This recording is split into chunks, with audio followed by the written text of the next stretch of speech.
Have you ever failed from a diet just because you had a special occasion that made you fall off track? I'm Nicole, a nutrition coach and holistic nutritionist, and today I'm going to talk to you guys about calorie cycling. So calorie cycling is a strategy that I use with my clients because it has so much flexibility when you're trying to lose weight and still, keep up a normal life at the same time. The amount of times that I've heard people say, right now is not a good time to start this diet because I have a wedding coming up, or it's Thanksgiving or Easter, or whatever the plan is, it's just not a good time for them because they have these real life events that they have to factor into their life. No matter what you're going through in life, there's always going to be times where there's a conference, there's going to be, dinner dates, girls' nights, all of these different things. And the truth is that they have to fit into your life and your diet strategy. If you have something that is so restrictive and you can only eat chicken and tilapia and broccoli and sweet potato, and those are the only things that you can eat,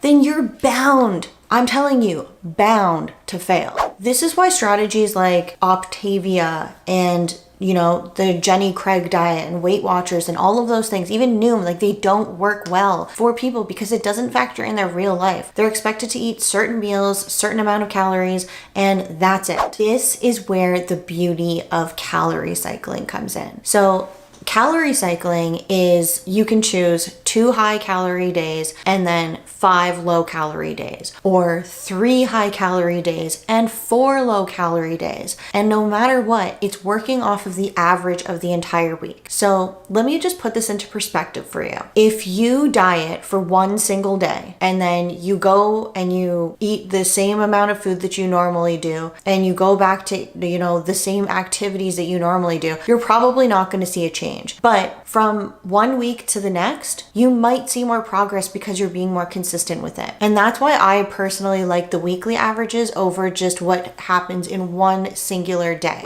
Even when it comes down to the weight on the scale, for example, if you weigh 5 pounds one day, then you are 5 pounds less the next day, and then you're 2 pounds heavier than 1 pound less, over the weekly average, you'll find your true weight. It's not based on what you weighed on one singular day. So if you only weigh yourself once a week, you're probably not going to get a true picture of how much you weigh. But that's a different topic for a different video. The core of calorie cycling is really that you have the flexibility to change your high calorie and low calorie days. You don't have to eat the same amount every single day. That's why I personally really love the app, the Carbon app by BioLane. So I really like his app because it gives you that weekly average. So you have your weekly target of how many calories you're supposed to eat. And based on how much you eat in one day, you can change the targets up and down so that it can accommodate how much you've eaten. So if one day you eat, 1,596 calories, and the next day you eat 1,700, and then the next day you eat 1,600 calories, and you keep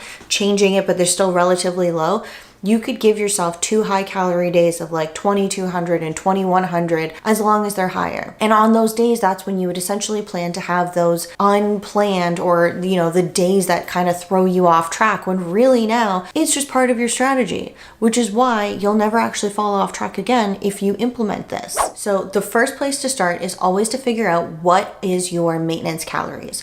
You can find this out either by checking out one of those calculators online, which I personally am not a fan of because that doesn't really give you your true maintenance. What will give you your true maintenance is by taking your phone, opening up MyFitnessPal or something like that, and tracking your food for 5 to 7 days, and then combine all of the calories together. So every single day, add them up, and then divide that number by 7 for each day of the week. That's going to give you how much you need to maintain your body weight. Once you have your maintenance calories figured out, one thing that I really like to do before moving forward is I like to compare them with whatever a calculator says. And by calculator, I mean a maintenance calculator. So try to determine whether or not your calories are actually in line with whatever the maintenance calculator says. If it is the case, then that's fine. If it's not and your calories are much lower, then what you want to do is go through a reverse diet so that you can get to that maintenance calorie point so that you're not cutting from a really low amount of calories. The reason why this is important is if you're eating under 1800 calories and your maintenance calories are, 2100 or 2200, you're technically already in a calorie deficit. So the only place that you could go after that is by continuing to cut more, which means you're going to hit a bottom really quickly, which also means that your progress is not going to get very far because of that. And if your calories are in an okay place and they do match the calorie calculator, then you're in a safe spot to go into a calorie deficit. I usually recommend somewhere along the lines of a 10 to 20% decrease. It really depends. I've, given deficits as small as like 150 calories. Maybe you're doing a 200 calorie deficit. It doesn't have to be huge.